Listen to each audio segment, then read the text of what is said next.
big shout out to you for making it through the hectic holiday season.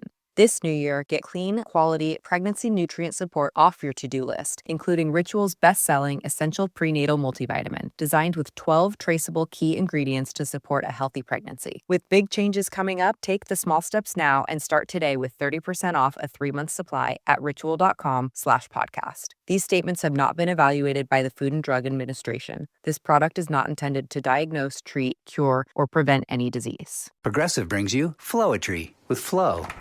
When Flo flows, she flows in the know. Mind ruminates the rates. Shown them all, I heed the call. Seeing the rest, I choose the best. Sometimes it's ours, sometimes it's not. When the fox walks, is it called a fox trot? That's a real question.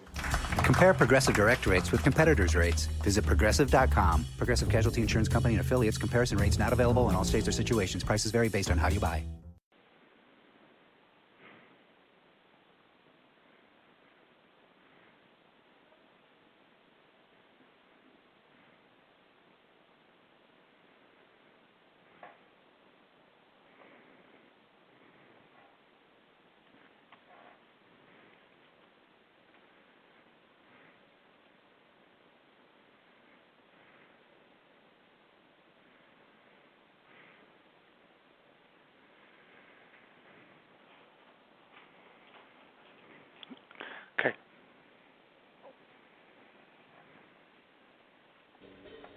The best late-night conservative talk show in America, Sackheads Radio. And listen, there are no people better on the air to give you the best in conservative talk than Sackhead Sean and Sackhead Clint. And we're working on immigration papers for a certain other guy who happens to work here, too. For those who are tuning in around the world to the best in late-night conservative talk, Sackheads Radio. Sack Duke. Sack Duke. Radio. Sack Duke. Sack Duke. Radio.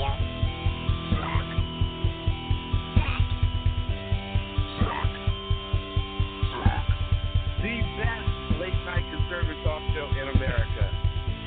In America. In America. Into the silo.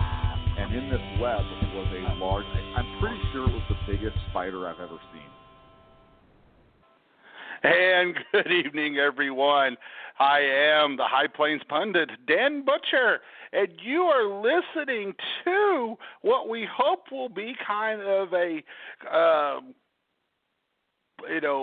put together version of Sackheads Radio tonight. This is something we're kind of doing we kind of got together this morning and said, hey, you know what? Let's try to broadcast Sackheads tonight. I think everybody's aware that the SHR Media Studio is still down, and so BZ and Sackhead Sean, they haven't been able to do their programs for about almost 2 weeks now. And so last night, BZ and I got together, and we kind of did an impromptu. I say impromptu. It ended up being a full 2-hour broadcast, a kind of a special report on the New York terrorist attack that took place yesterday. And so I got with Sean and BZ today and said, hey, you know what? Let's give Sackheads a shot. We'll run it through the High Plains Pundit Studio and see what happens today. So, but now here is the funny thing about all of this. At this moment, I am waiting on BZ and Sean to call in. It can't be Sackheads unless the Sackheads are actually here. And so here I am. We're on the air. We are live. I have no Sackheads yet, but they'll be calling in here pretty quick, ladies and gentlemen. Now here's a little bit something different that we will be able to do tonight. I'm not quite sure what we're going to do on the program tonight. I'm not sure what topics we're going to do. I'm not even sure if we're going to have any topics tonight. We may just discuss whatever the hell comes off the top of our heads. And I have a sneaking suspicion that is what is going to happen. But one thing we are going to do tonight, if you want to be part of the program, we're going to open up the phone lines. If you listen to my own program, you know that we're running everything through my studio tonight. And this is what's funny. We're running a show based in Sacramento, California, through the Texas Panhandle out to the world this evening. And, of course, along with that, a lot of my listeners will also be joining in. That'll be joining us in from over at highplainspundit.com. So we're going to actually have my phone lines open tonight. If you want to be part of the program, the phone number is area code 516-387-1918. Once again, it's area code 516-387-1918 to be a part of the program tonight. Remember to press 1. Now, like I do on my own program, we will reserve the right to bring you on the air at any moment's notice to be part of the program. So just be aware that even though if you don't press 1, we still might bring you on anyway. So we'll bring the. A lot of times on the normal Sackheads program, they don't open up the phone lines. Tonight, since I'm at the controls and I am in the command center and I'm in the captain's chair, we'll open up those phone lines for you so you can get a shot at the Sackhead. So, okay, so I've got one of them here. Let's see who we got right here. Let's see who we got. Let's see now. Come on. Got to get everything going. Okay, so who do I have on the line with me now? Well, you got BZ right now. Whoa, we got BZ. That's a start. Now, I was just talking, it's not Sackheads without the Sackheads, but we've got BZ. And so now we're waiting for Mr. Lewis to join this party, BZ. And I would have called earlier, but I've got 2 phones here up at the cabin, and I thought they were both charged. I went to one, and it was flat dead. And it was 8 o'clock, and I thought, I know where the other one is, until I realized that I didn't know where the other one was until I finally found it about a minute ago, and thank God it was charged. Oh, great, man. I was doing the same. I was sitting here getting everything set up. Now, here's what's funny. Mrs. Butcher and I went out earlier this evening, and we were out enjoying dinner and some adult-type beverages, watching the World Series. And the Astros, of course, at this point in time, are taking care of business with the Dodgers. And it got close to being time to do the show, and I went, oh, my God, I forgot. I've got to do a program tonight.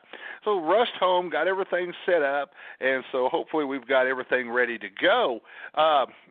BZ, I have no earthly idea what in the hell we're going to talk about tonight. I don't either, and I can't really set that precedent because it's not my show tonight. Hey there. Ritual here to give a big shout out to you for making it through the hectic holiday season. The magic of those family moments, that was you. And now there's new milestones to prep for in 2025. This new year, check clean, quality, pregnancy nutrient support off your to-do list with Ritual. We've done the research to create science-backed pregnancy support like our prenatal multivitamin, natal choline, and fertility support, all designed to be taken alongside each other. But don't just take our word for it. They're also third-party tested for microbes and heavy metals and Clean Label Project certified. So whether you're trying, thinking about trying, or already there, we don't have to tell you that prioritizing yourself can be the hardest part. That's why we're helping you get started today with 30% off a 3-month supply for a limited time at ritual.com/podcast. These statements have not been evaluated by the Food and Drug Administration. This product is not intended to diagnose, treat, cure, or prevent any disease. No, isn't that great? We can pick up any damn thing you want. That's what we're going to do, man. We're just going to talk about just a few things that comes to the, off the top of our heads and just discuss a few things. Right now we're going to badmouth Mr. Lewis and say, okay, Sean, where you at, buddy? You're supposed to be calling in tonight to be with us. Well, I was told, Sean indicated that there was going to be an interest. And I have a pretty good idea that Clint is not going to be able to come on tonight. He's otherwise occupied. But the last I heard, Sean was going to be on here tonight. Now, here's what's funny. I'm going to pick on Sean. I know he's not you here. got Hell the yes. exact. Well, here's the thing. Sean sent me a message. He can't find the call-in number. I've already mentioned it on the air 3 times, and you got the exact same damn message that I sent with the number. Hold on, Sean. Let me get you. I'm going to text you the number, Bubba. Hold on here, BZ. This is fine live radio at its best here.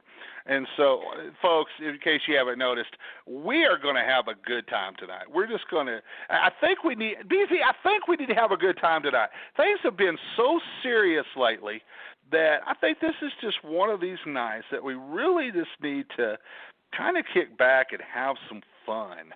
And I think we're going to do that. And I think a lot of the fun that we're going to have tonight is going to be at the expense of Mr. Lewis. Now, let's see if I can let's send him. Well, I put the number up in chat. Okay, so maybe he just called in. So let me see who we got here. We have an anonymous. So let's see who we got here. Anonymous caller, is that Mr. Lewis? Sean, are you with me?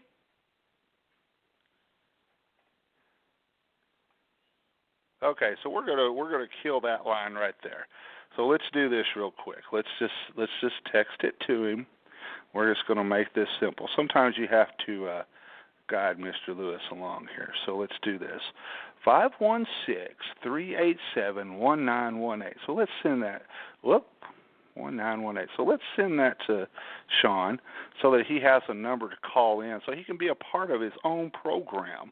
Yeah, that's what's the crazy-ass thing about it right now. Is, yeah. Hello? Once again. I told you last night that it was weird because I Bigfooted my own program.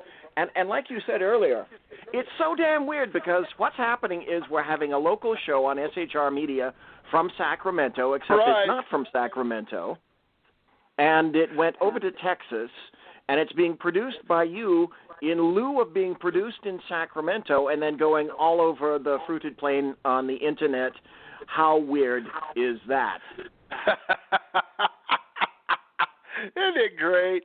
Isn't it great? You know, and here's the thing. You know, this is kind of a little bit different for me because, you know, I do a show on Sunday night. Now, I've done late night before. And I've been on with you, and I've been on SACADS and stuff.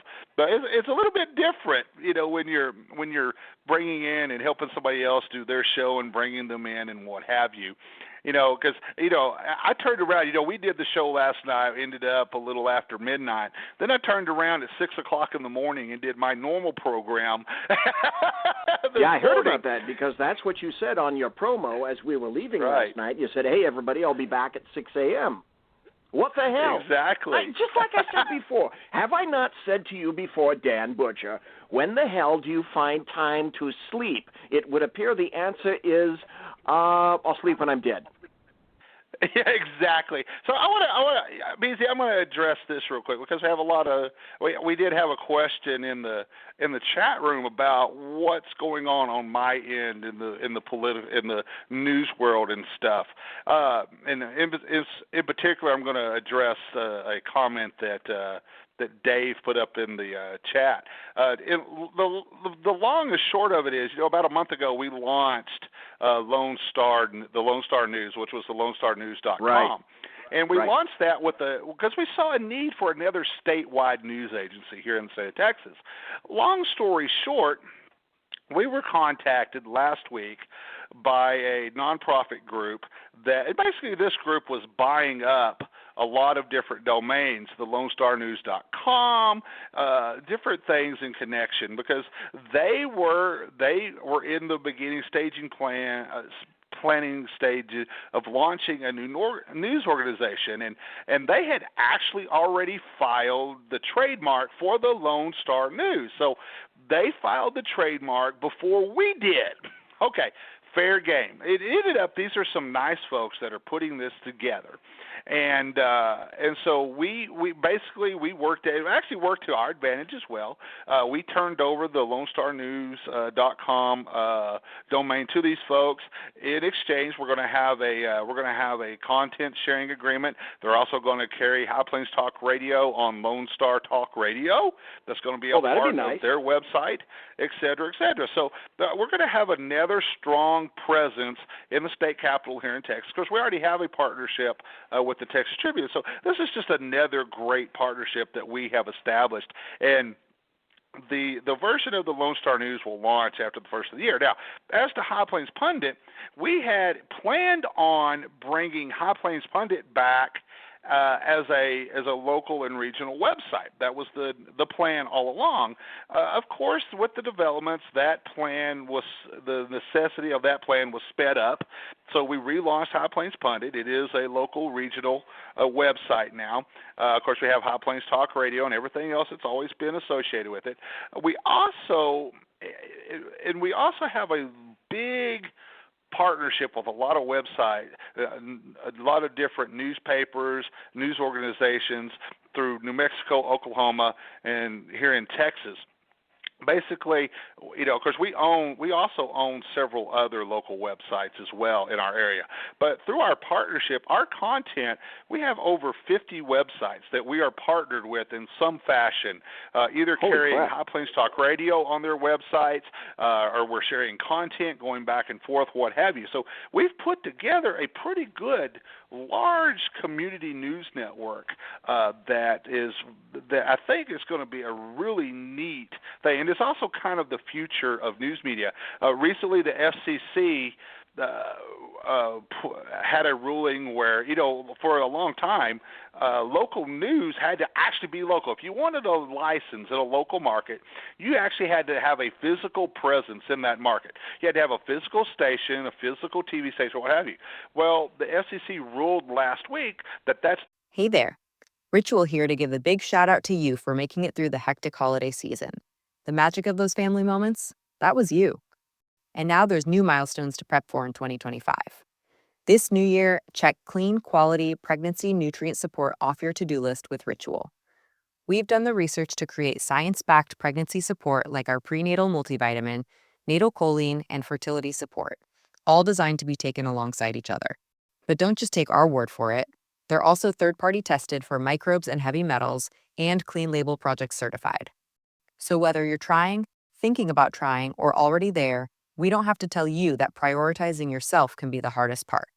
That's why we're helping you get started today with 30% off a 3-month supply for a limited time at ritual.com/podcast. These statements have not been evaluated by the Food and Drug Administration. This product is not intended to diagnose, treat, cure, or prevent any disease. No longer the case. You no longer, to have a license in a particular market, you no longer have to have a physical presence. All you actually have to have is a phone number for customer service. So you're going to start seeing a lot of these big media companies like Sinclair. Sinclair was a big backer of this. They're going to start pulling a lot of their resources out of local markets. So that is where we really focused on, and that's what we're focusing on with our partnerships and stuff. And we'll talk more about this as time goes. And I think we actually have Mr. Lewis. I've been making him wait for a while here. Sean, we got you on the phone finally, buddy? Yep, he's waiting. All right. Sean, you there?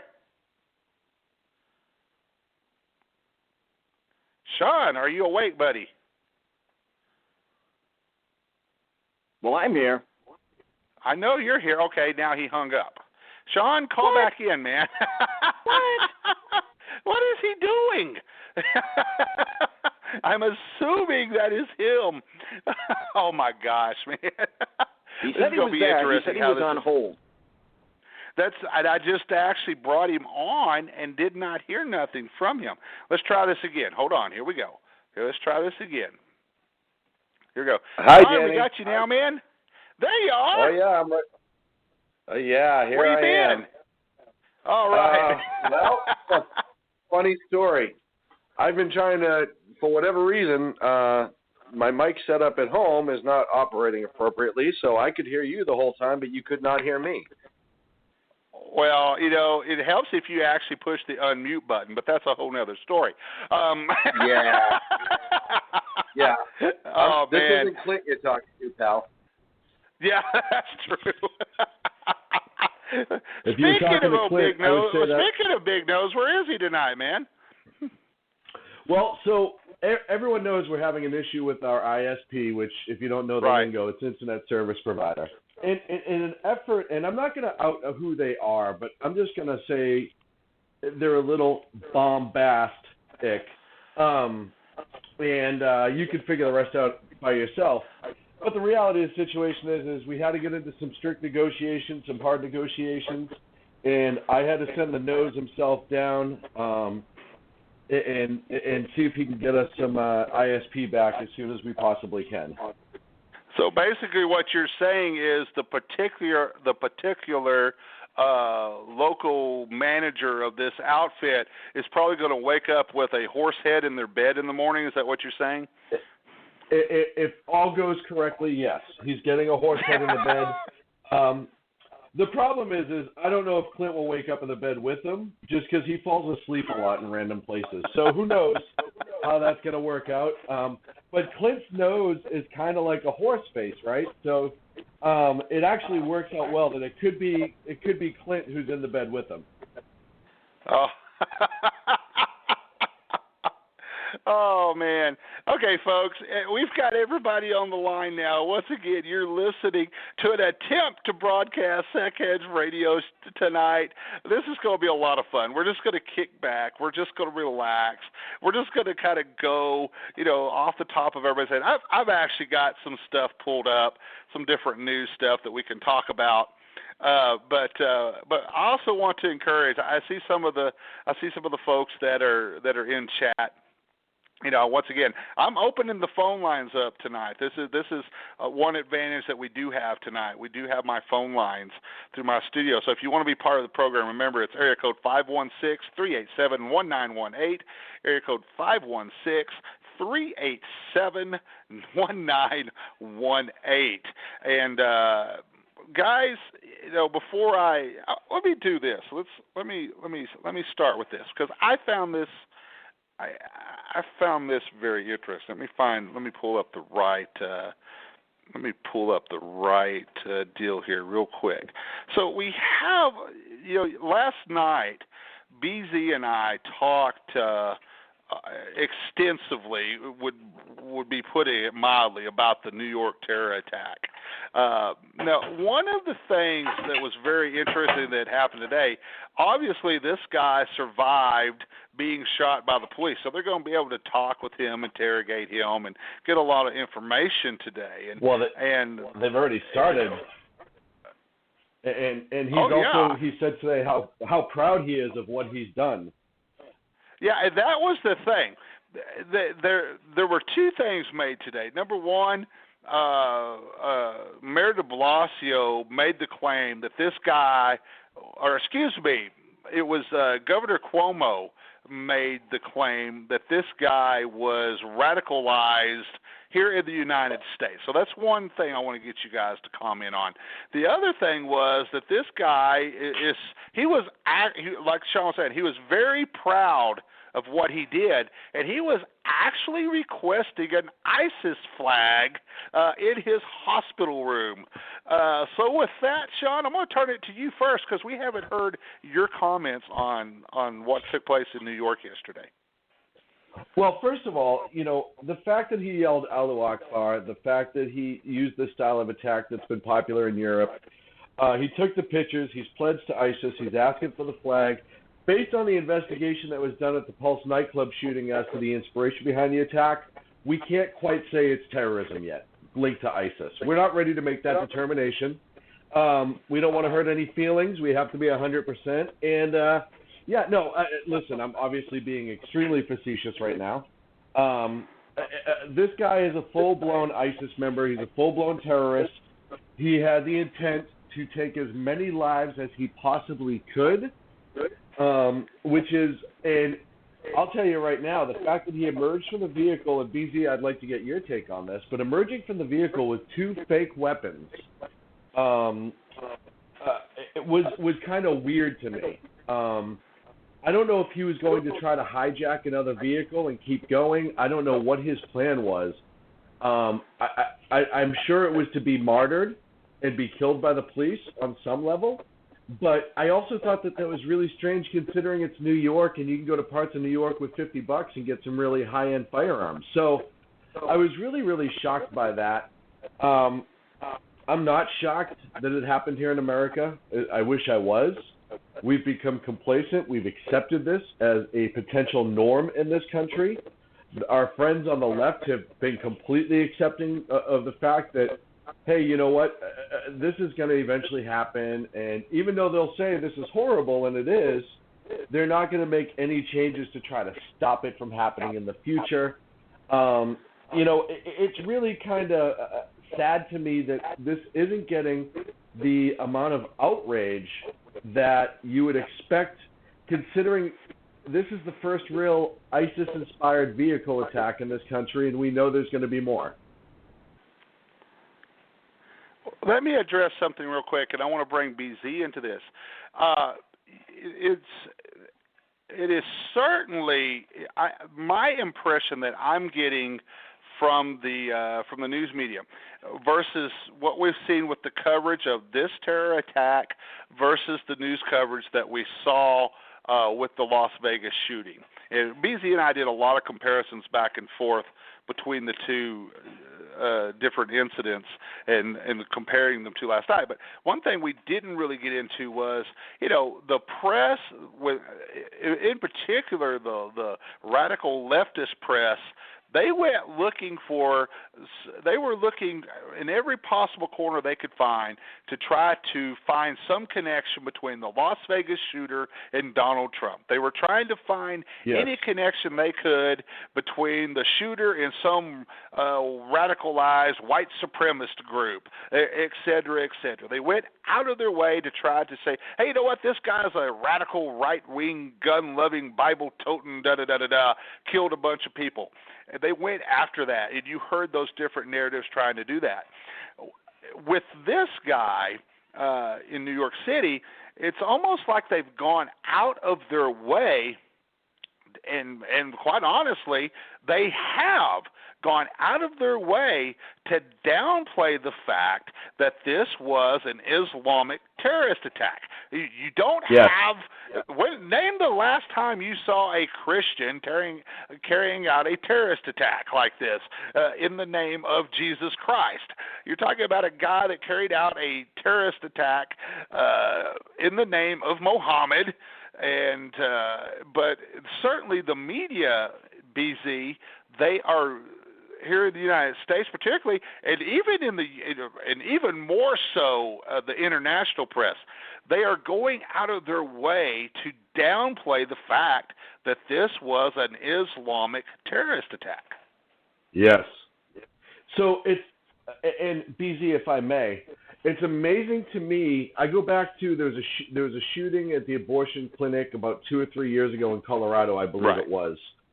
And you saw all over mainstream media the lunatic's face, and you would see, you know how they do those splashes on their webpage of like the, inspiration in the background. So, like in the case of this scumbag, it would be the scumbag who committed this act in New York with the ISIS flag behind him, all this other stuff, is what you should be seeing when they do those splashes. You go back to Colorado, they would have his face with a gun and a Bible splashed in the background, or something to that effect. And it was everywhere. They had no problem talking about the fact that religion was involved because he was a Christian. In this attack in this country, or he claimed he was a Christian. In this attack in this country, it's totally different. They are, the fact that ISIS claimed it, the fact that he claimed it to ISIS, the fact that the picture of his ISIS flag on his phone, numerous online things connecting him to ISIS, all of that's being grossly downplayed. And you know what I'm hearing more about, Danny, is how the rental truck was so easily obtained. Right. Now you're quite literally, we're now having calls for rental truck control, just like we're having calls for more gun control. We need to make it tougher to buy guns. We also need to make it tougher to rent a truck or to rent a car. Well, you know what? This guy could have carried out a similar attack on a bicycle and carrying a gun, a knife. We've seen what we saw in Boston, where you're talking about the type of bombs that they use, the pressure cooker bombs, which is a preferred weapon of choice. Here's the thing, and I made this and I want to bring BZ into this now, is last night, it doesn't matter. Terrorists will make a weapon out of anything and everything. It doesn't matter if it's a bomb, an airplane, a truck, a bicycle, a skateboard, themselves as a suicide bomber. Mm-hmm. Oh, is that me now? Yeah, come in here, BZ. Well, two things. Number one, hello to Sean. Haven't seen you in 2 weeks. I'm sure your hair is long as hell now, and your beard is almost as long as mine. Number two, Sean couldn't be more wrong. Just like I told you, Dan, last night, there's wrong, there's really wrong, there's extra crispy, double down, double secret probation wrong, and then there's Sackhead Sean wrong. You guys not you guys. Sean, you've got it all wrong. This guy is nothing. He's but endemic of workplace violence. You guys obviously do not understand. You haven't read what was written in the article. What was this guy doing? He's an Uber driver, right? And what was he driving? A truck. He's a truck driver. That's workplace violence. That's all that was.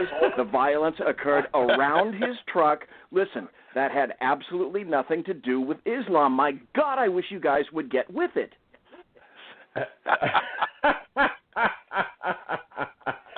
Well, so I was reading an article today, BZ, from the gentleman that lives across the street. There was a picture sent out that this guy took a couple days ago of his vehicle. I think he was trying to sell it. The Home Depot truck was parked in front of the suspect's house across the street.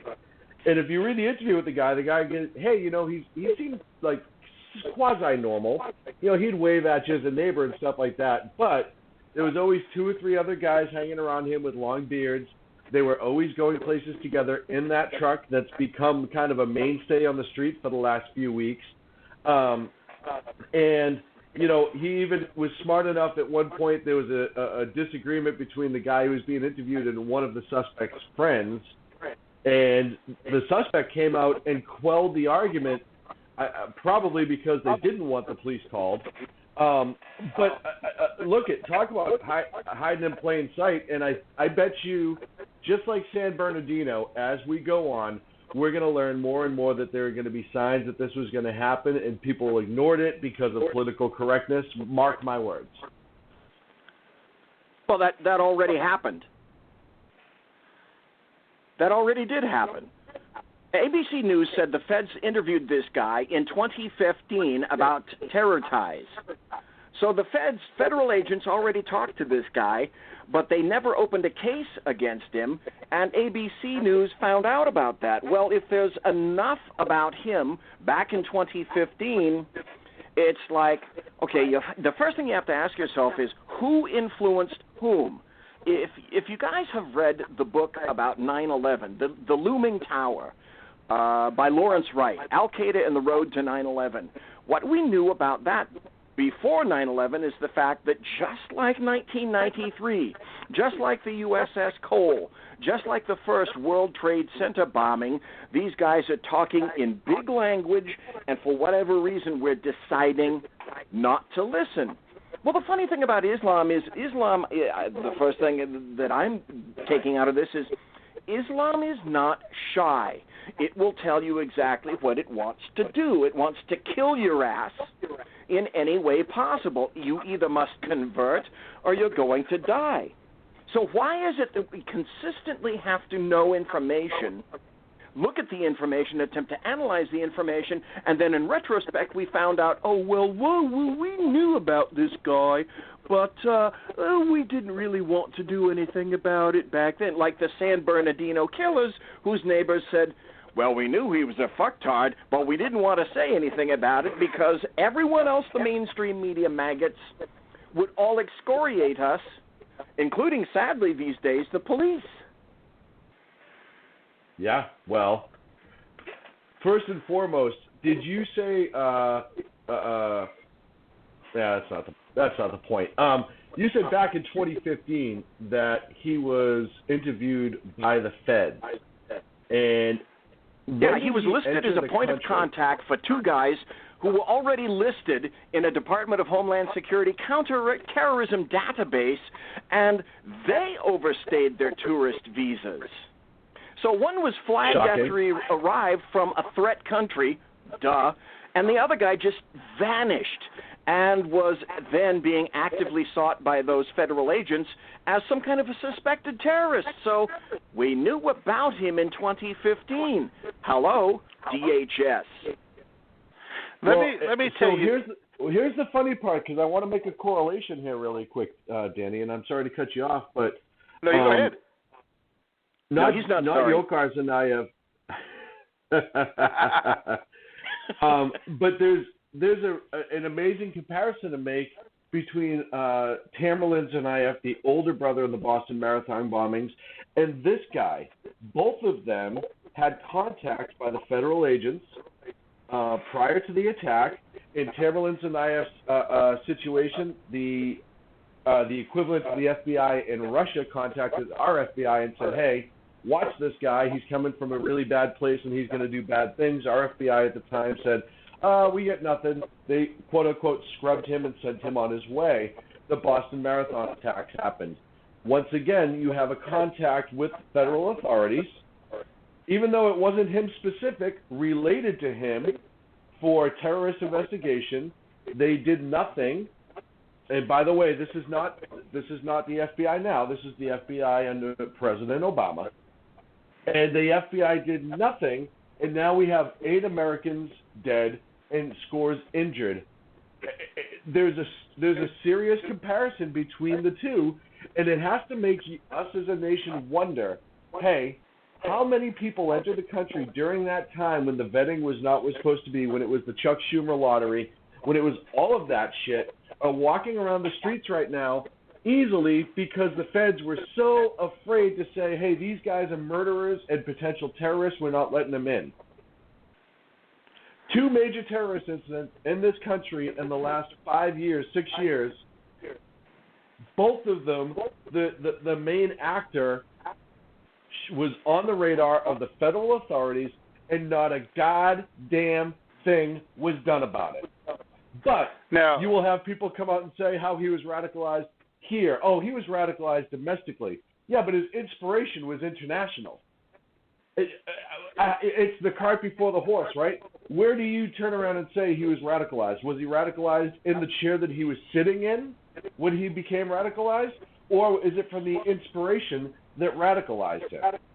That's what needs to be discussed. You can throw out that blanket domestic radicalization. That's bullshit. Tamerlan Tsarnaev was then a domestic radicalization terrorist because he went overseas to seek training.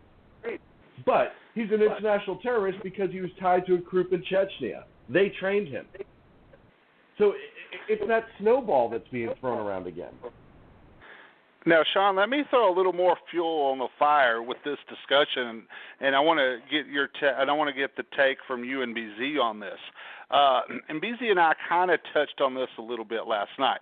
Of course, President Trump has tried, by executive order, to put some safeguards in place, dealing with quote unquote refugees coming from not just Islamic countries, but coming from countries anywhere around the world that we know that are hotbeds for terrorism or friendly to terrorists, supporters of terrorism.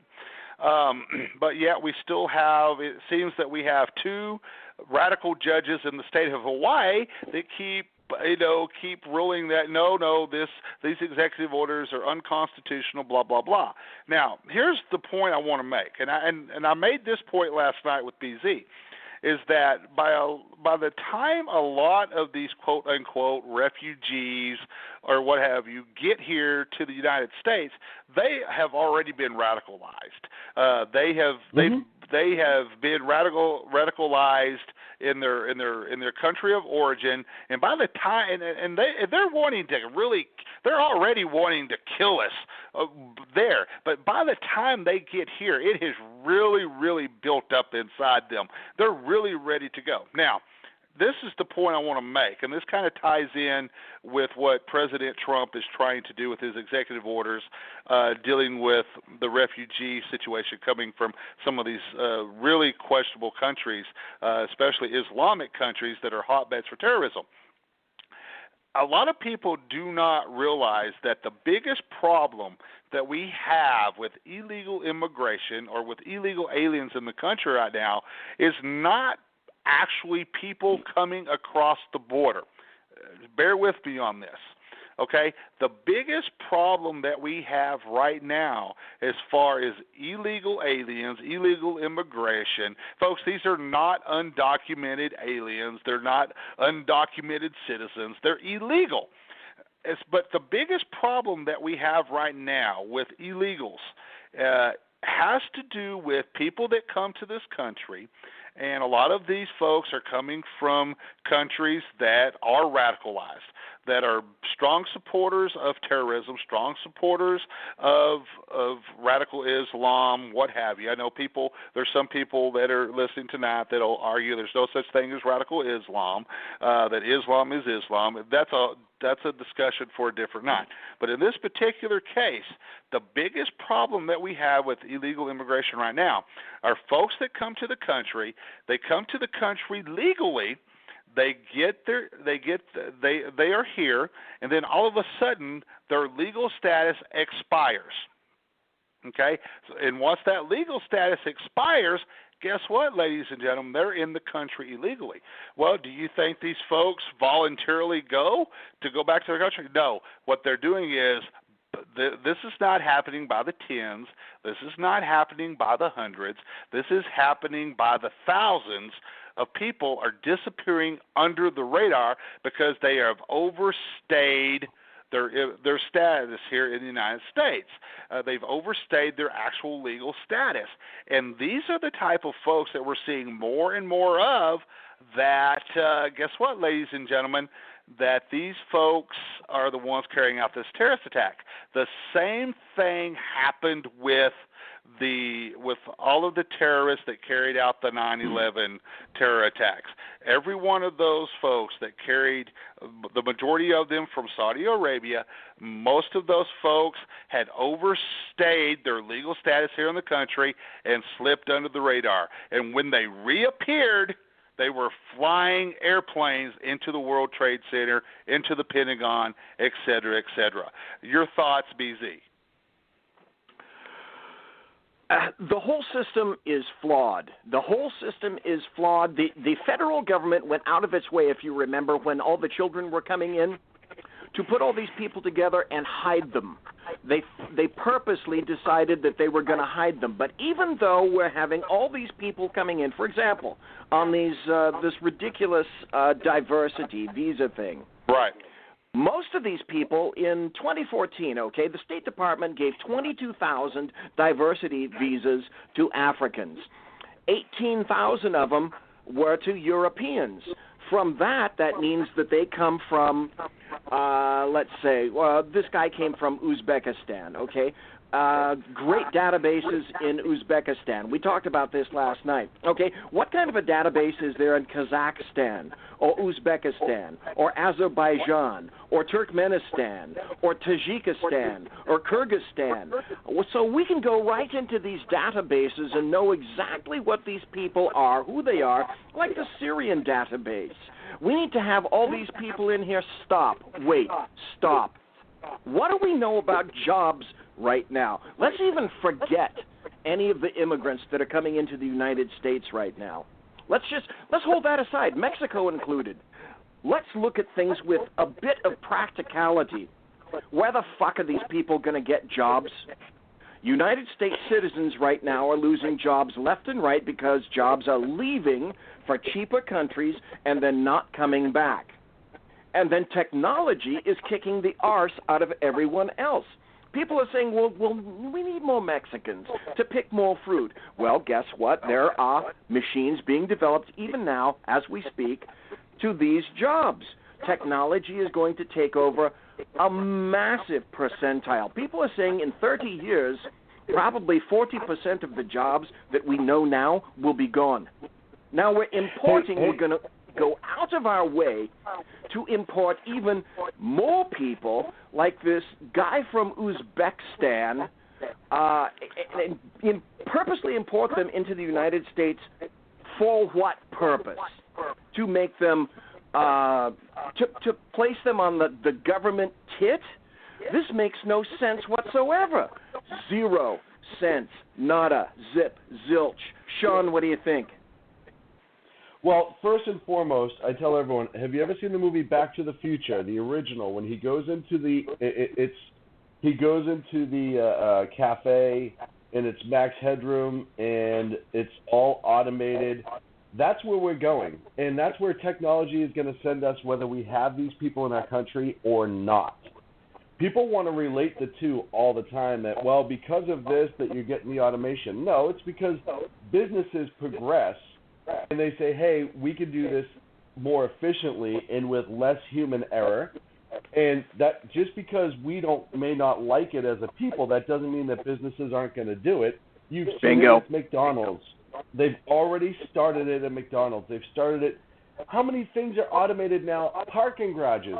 You go into a parking garage, you have to pay at the little booth before you can get out. There's no person there. There's one person working the whole garage instead of an error. Or in case of an error, I should say. Automation is just a way of the world, and you look at the progression with automation through the 60s and 70s, look, flying cars and all that other stuff that people were talking about 30 years ago, it's starting to become a reality. So it has nothing to do with the people coming into this country. And by the way, the job that this guy got was Uber. What's Uber? An automated taxi service. They use people for now, but they're trying to find a way to avoid that. Yeah, all not for long. Advancement for, yeah, well, exactly. So to go back to your argument, you're right. We don't have any jobs for these fucking people, and it's not that that should ever be an excuse. Look, I talked to a woman today that owns a liquor store, and she is of Sikh descent. Northern India, Sikh is a specific religion, etc., etc. So she knows I am politically charged. As soon as she saw me, she said, hey, what do you think about what happened in New York? And I said, well, it's horrible. And she looked at me, and she was born in the Punjab part of India. She's been here for 25 years, and she said, everyone thinks Trump is crazy, but this is exactly what happens when you let anybody walk through the goddamn door. And we had this amazing conversation about how when she came over here, she came to go to college. It was paid back home. She worked while she was in college to get her business degree, and then worked her way up at different businesses till she could afford to buy a liquor store with her family. And she said, but it was different. She was like, the standard I'm taught is that you work to succeed. She's like, this is a direct quote from her, these people marry their second cousin. That was her answer.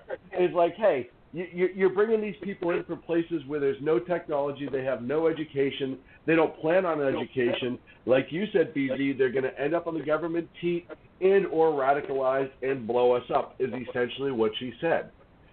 She said there's a reason that everybody in that area, all the Muslims in that area, are trying to kill the Sikhs, because the Sikhs are actually very conservative. They believe in Second Amendment. They believe in hard work. They believe in taking care of your family, religious freedom.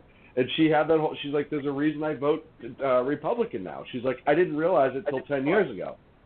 But she said, when you're dealing with these radicalized idiots, she said, my family lives with them. They don't want to improve themselves. It's not like you hand them a job and all of a sudden they're going to not want to blow people up. She said, they are brought up to blow people up.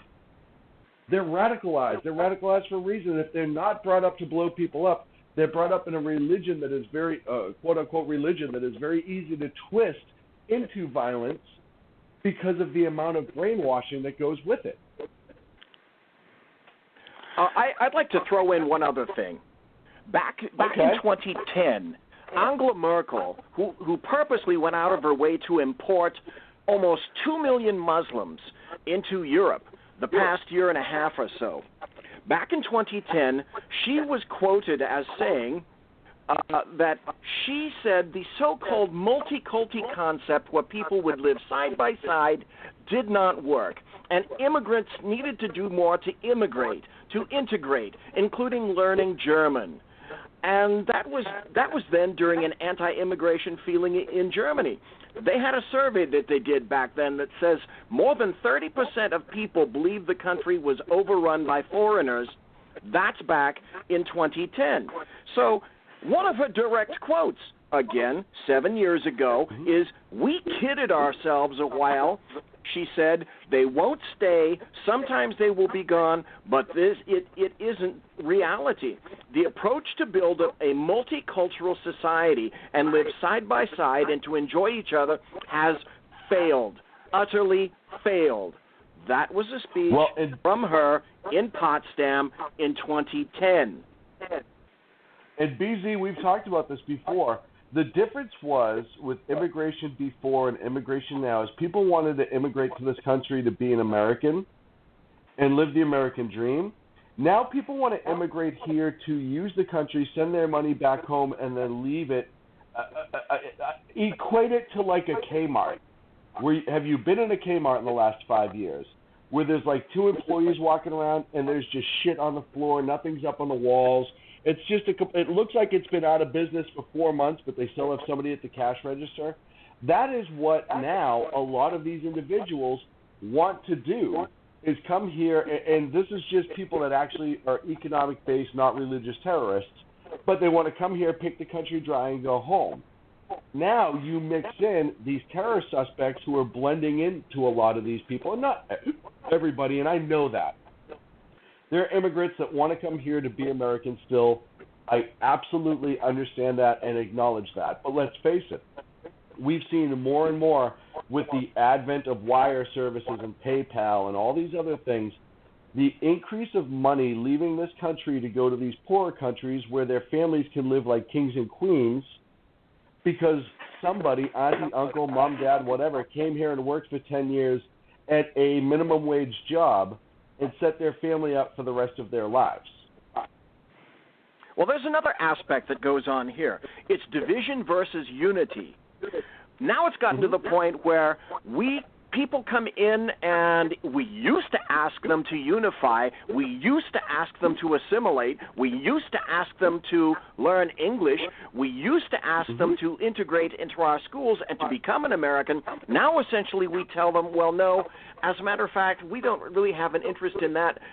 Further, we're going to push, you need to be who you are, and if you want to live in an enclave with just your own people, that's fine. As a matter of fact, you don't have to learn English, and we'll provide everything we possibly can in your own native language, whatever the hell that may be. To the point where now you've got blacks saying that they don't want to graduate with whites in college. We're not moving towards unity. We are moving more and more towards division. That's just within the United States, the people that are already here. Now you add people who really don't have much of an interest in assimilation. Then when they get here, they're told that they really ought not to assimilate. Then they're told all the good things that the country can give them in terms of cash and benefits. And then you throw in the I want to blow the fuck out of you tards who come into this country, and we're not even interested.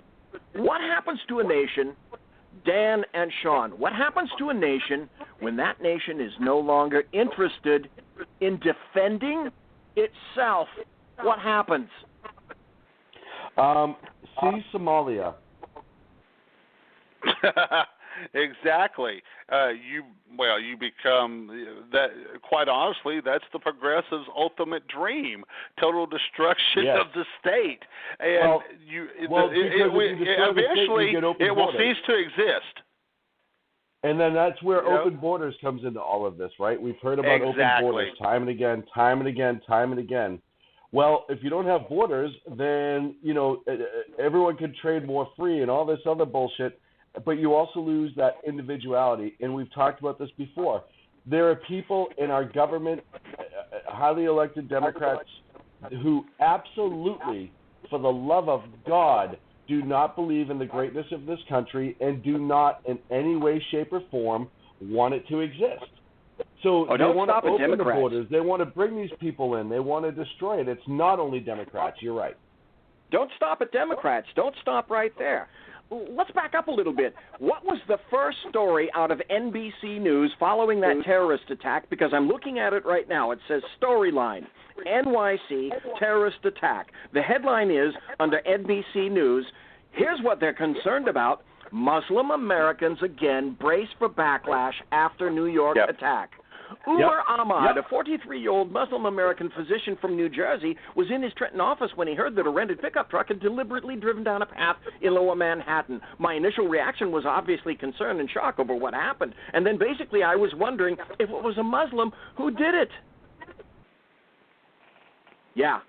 And so that's the headline from the leftists and the American media maggots, not about the 8 people who were dripping blood, warm blood, at that time when this article came out. It's Muslim Americans again brace for backlash after New York attack. Well, hello, news alert. Muslims right now in the United States of America are just about knee-deep with Jews in this country. So the demography is just about equal. Now, what do you think that Muslims happen to bring with them?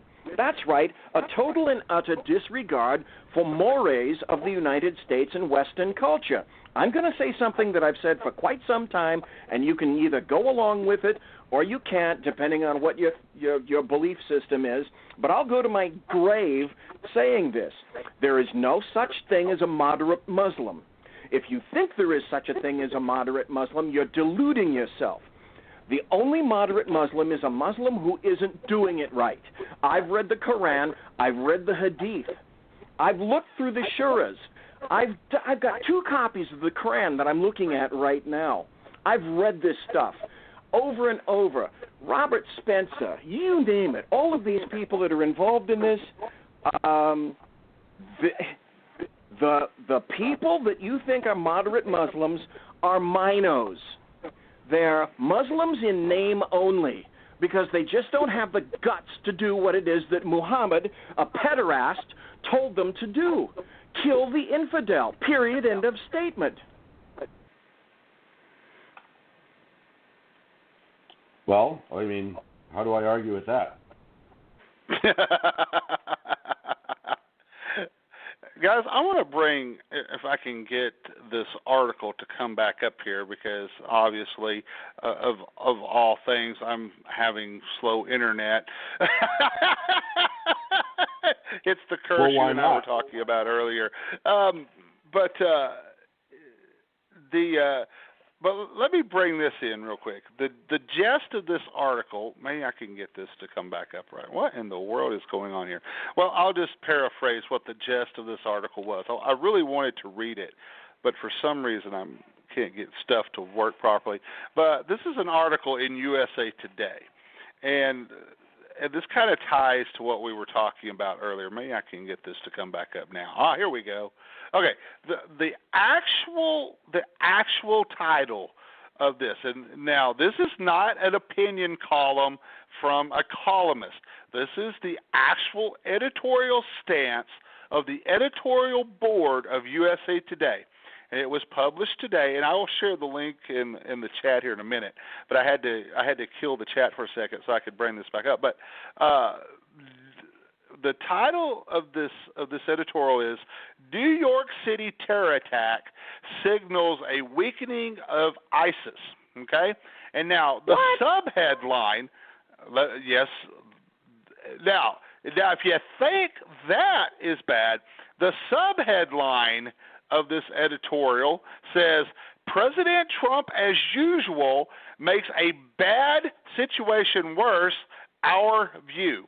Now, if I can get this to work right, but the basic gist of what they're saying in this editorial, to paraphrase it, is that on a sparkling autumn Tuesday reminiscent of September 11, 2001, this guy carried out a terror attack on the bicycle path in North Sea. And then what they do is they go on to make comparisons of previous terrorist attacks, including 9/11 and the Boston Marathon bombing, etc. And what they're saying is, hey, you know what? ISIS doesn't have the capacity to carry out a major terror attack like Al-Qaeda did in 2001. Okay, well, you have to understand it was two brothers that carried out the massive terror attack during the Boston Marathon. But and then of course they go on to say, how President Trump's response to this is playing into is making a situation worse. By saying that ISIS is still a threat, you know what? You're just playing into their narrative, and et cetera, et cetera, et cetera. They also criticize Trump for saying that because Trump, they say that Trump called the nation's system of punishing terrorists a joke. Well, you know what? Under the Obama administration, it was a complete and utter joke.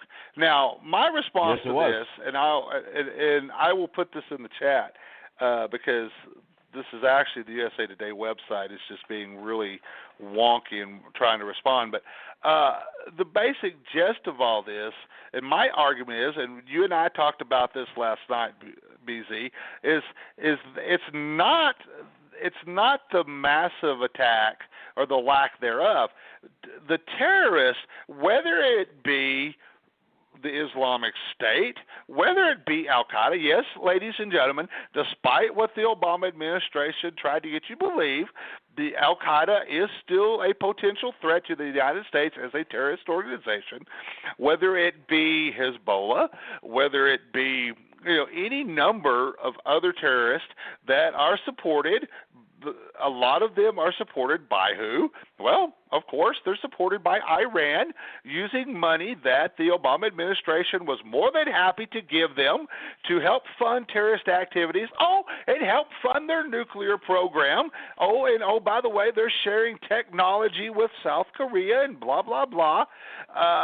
But what they're doing is they're finding new ways to carry out attacks, whether it be, of course, the method, the preferred choice of today is using vehicles to create mass destruction, mass carnage, et cetera, et cetera. Tomorrow, it may be going back to being a suicide bomber, which is still the preferred method of in the Middle East and in Europe, et cetera, or using a gun, using a knife. Terrorists using knives when they're attacking Israeli soldiers. They're not using guns. They're not using bombs.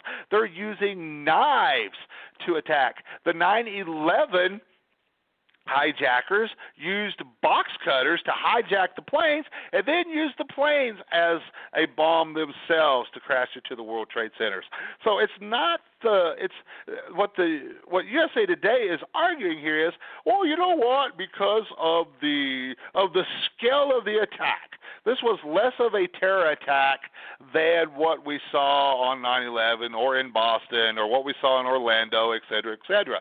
No, folks, it's not mass carnage, although BZ and I talked last night that I feel that, at some point we could see another mass event like we saw in Orlando, like we saw in New York on 9/11, like we saw in Boston. I think it's not a matter of if, it's a matter of when that we see another attack like that. But bottom line is what we are seeing is a massive increase in the number of attacks.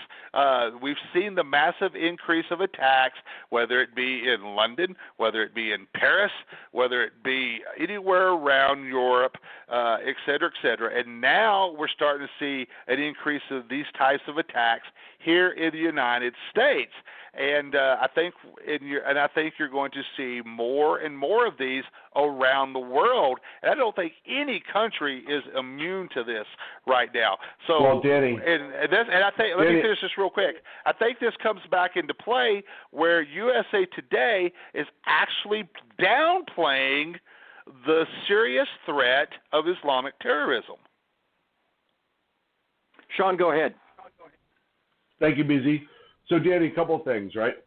They learned after 9/11, you pull off a humongous attack like that, people are going to respond. Nations will respond. We've been slowly ground down to this through politics and these small attacks. And then you had Boston, and everyone was upset for a while after Boston. Then it went away. It's starting to become a norm, so people aren't as upset.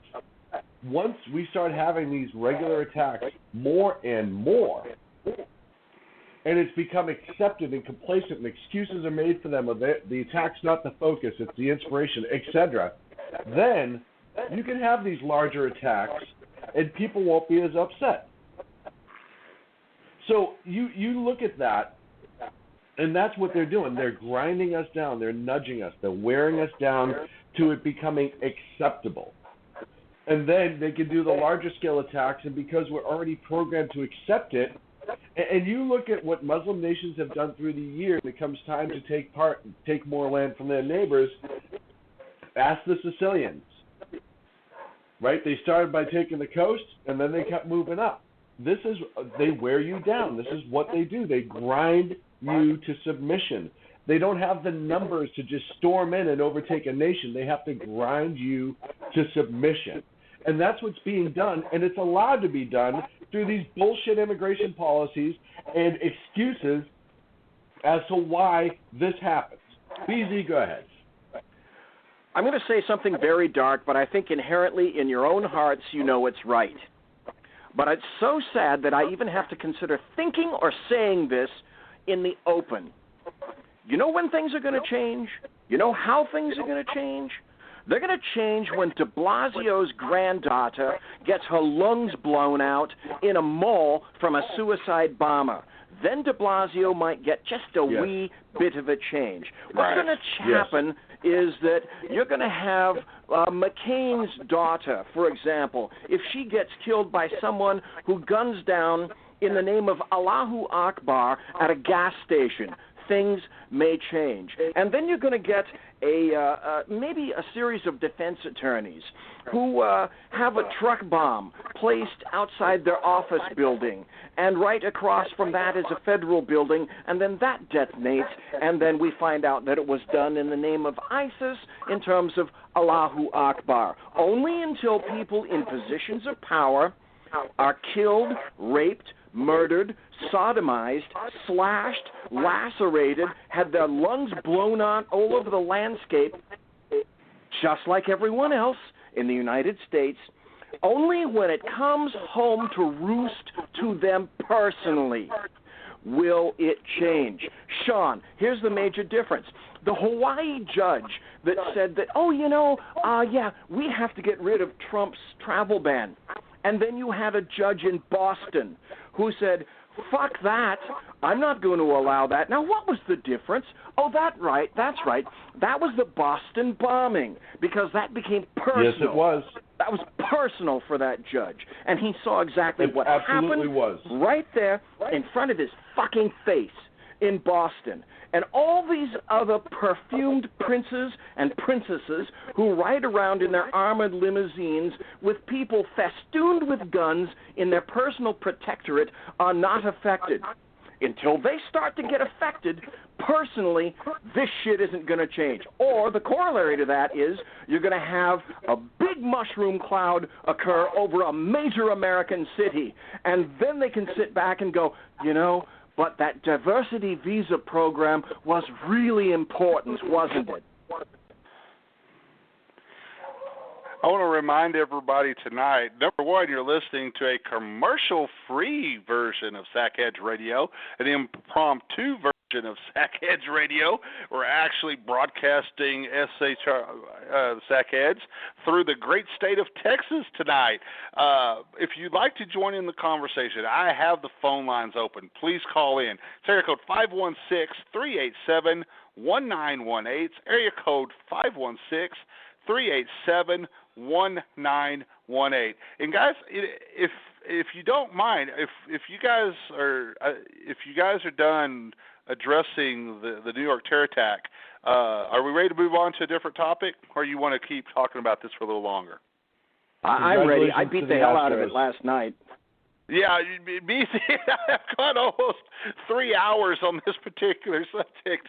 I want to get your take on this, and I kind of, because this has been, we've been talking, some really, really talk about something a little change of pace, and I think BZ, you and I have talked about, and I know you guys have discussed on Sackheads. The situation with the NFL, and you and I kind of I kind of talked about this at the end of the show last night, that we absolutely we absolutely had this amazing World Series taking place right now, and that ended tonight. And this was definitely one thing that really caught me. At the beginning of tonight's World Series, you had two very, very important things that stood out. Number one, singing the national anthem. You didn't have anybody kneeling. You didn't have nobody protesting. And singing the national anthem, you had police. You had Los Angeles police officers singing the national anthem. And then, right after the national anthem, before the Dodgers came on the field, Fox Sports pans over to the Dodgers dugout. All of the Dodgers in the dugout have gathered around, and they are praying. They're saying a prayer before the game. That really stood out.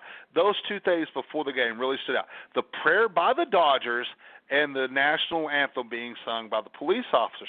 This is a great opportunity for Major League Baseball to come to the forefront with all of the absolute political nonsense that we're seeing take place, the lunacy with the NFL players protesting the national anthem and various other things taking place, as well as the NBA and what's taking place there. Very quietly, the NBA has adopted a policy of this type of stuff, and the league actually endorses this type of stuff, and it's on steroids even versus what the NFL is doing. And now, I don't know if you've talked about this very much. We know how it is hurting the ratings of the NFL games. The NFL is actually saying, you know what, that has nothing to do with ratings. What the ratings really is, we've saturated TV with too much football, so we probably need to do away with Thursday night football so we're not saturating the public with so much football.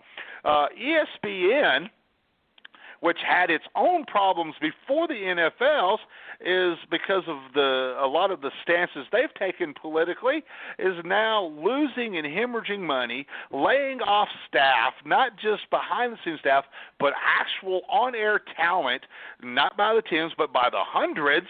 And they are almost to the point where they can no longer afford to broadcast NFL games, NFL Monday Night Football. They're almost to the point where they may lose NFL Monday Night Football, as if it's really worth anything. And now another dynamic to this is the fact that, at some point, the folks that buy advertising for NFL games were going to start raising a little hell. And you knew that this, when it starts hitting the pocketbook of the owners, that is when they're going to start taking notice and do something about it. As a matter of fact, Jerry Jones right now is leading a coalition of 17 owners in the NFL, and they are holding up the contract extension of the NFL commissioner right now. That says a lot. BZ, I know you and I talked about the power behind the scenes that Jerry Jones has in the NFL. And so now you're starting to see some of that play out. But now the sponsors are starting to pick up. And this has to do with Papa John's Pizza. Papa John's is now blaming their sagging sales on the NFL anthem protest and NFL league leadership. Now, this is very interesting. The CEO and founder of Papa John's, of course, is John Snyder. And he said in a statement, quote, "Like many sponsors, we are in contact with the NFL, and once the issue is resolved between the players and the owners, we are optimistic that the NFL's best years are ahead, but good or bad, leadership starts at the top, and this is an example of poor leadership." Now, although he did not name Commissioner Roger Goodell by name, he said that the practice of players kneeling during the anthem to raise awareness of police brutality, social injustice, could have been stopped back when Colin Kaepernick began doing it during the preseason games of the summer of 2016. Instead, the players continued, and it's reached the point that it is now that Papa John's is actually saying that these protests, not only is it leading to lagging TV ratings, guys, I think you have seen the absolutely dismal attendance that's happening right now with the Los Angeles Chargers since they've moved to San Diego to LA. They can't even fill up a 25,000 seat stadium now. The attendance at the San Francisco 49ers games is absolutely ridiculous. The 49ers management and ownership actually put out a survey to the fans saying, "Hey, you know what? Is winning actually very important to the overall fan experience?" Think about that. Now we have Papa John's, who spends a ton of money on NFL advertising, saying that their sales have dropped, are you ready for this, 12% since the protest started. That's massive in this. And they've also said that their company shares are down about 23% trading on the stock exchange. So now you've got the sponsors of the NFL coming up and saying, "Hey, wait a minute, we got to do something about this because it is affecting our sales right now." Sean, your thoughts? Well, let's bring it back to what the true cause is. The NFL allowed players to use their field to make a political statement instead of saying, if you want to have 50,000 people come see you for your politics, hire your own stadium and do it on a day off. And instead of enforcing some sort of protocol within the NFL through the owners and the players, they chose to be silent, and it spread. What they weren't counting on was this country, even though we just voted President Trump into office, they weren't counting on this country responding how they did. The NFL, much like the Democrats, just have the assumption of, hey, we're winning and nobody's going to take it away from us. So therefore, we don't have to change. The country responded. It's now hurting their pocketbook all over the place.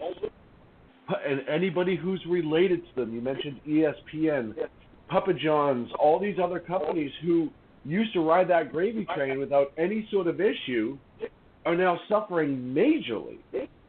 All of it comes down to the fact that these players, I don't care what their cause is,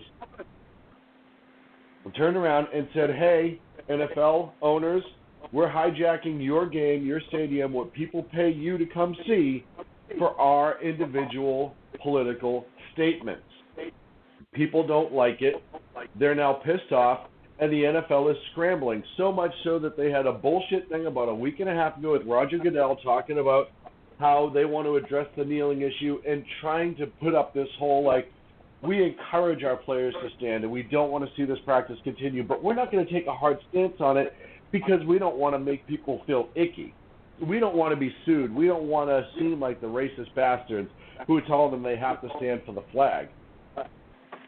It's a cop-out. They just want everything to go away. They want it to go back to 3 years ago when their numbers are through the roof. They didn't realize that the president, and I brought this up I think 2 weeks ago on the show, the NFL was much like the election this year, right? You had a group of people in the nation turn around, get pissed. They affected changes naturally for the most part. They went in and voted against the norm, what they thought was best for them. And Hillary lost. Same things happened with the NFL. A mass of people got pissed. They wanted to change. They're starting to cancel their NFL Sunday ticket. They're starting to not use their sponsors. They're starting to not go after all of these things that the NFL was golden goose for. Now the people who actually have the money to go buy tickets and go to these games or buy the Sunday ticket or go to these vendors and buy their goods to help support the NFL aren't doing it. Buffalo Wild Wings, I would love to see what their numbers are right now because you know they're getting crushed. Because what they don't count on in this country is when you take a stand against this nation as a whole, people have a tendency to respond. And it's the people who are paying the bills for the NFL that responded, and the NFL doesn't know what the fuck to do with itself right now. You know, and I want to bring BZ into this real quick.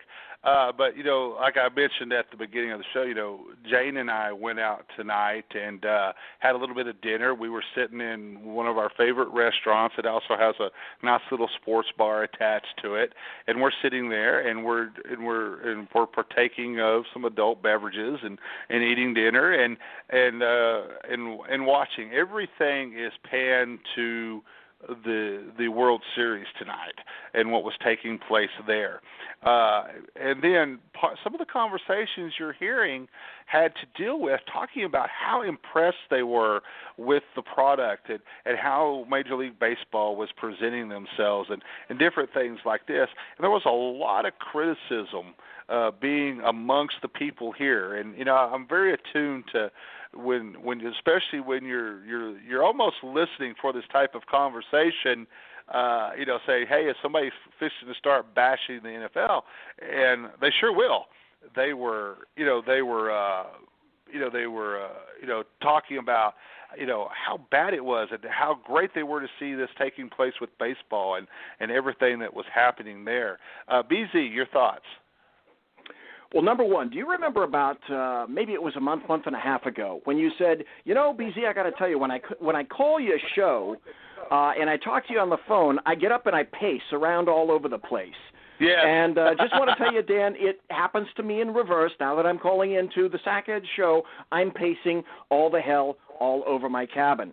But that said, I don't think people would be too displaced or terribly upset if there were equanimity in the NFL. But the problem is they've revealed themselves to be the leftists that they truly are. Let's review. You know, like my professors used to say, contrast and compare. 2011, Tim Tebow takes a knee. Tebow's a Caucasoid. 2013, there's a guy named Kennedy who's an assistant high school coach in Bremerton, Washington. He decides that he's going to pray after or in the middle of the field, and then decided that he was going to pray on the sidelines after the game. Removed, fired, boom, out. 2013, the NFL fines Brandon Marshall $10,500 for wearing green cleats to raise awareness for people with mental health disorders. Now, Marshall's black. Boom, can't do that. 2014, Robert Griffin III, he goes to a post-game conference, and he's wearing a shirt that says, "No Jesus, no peace." But the NFL says, no, you got to turn it inside out by the uniform inspector. Griffin is black.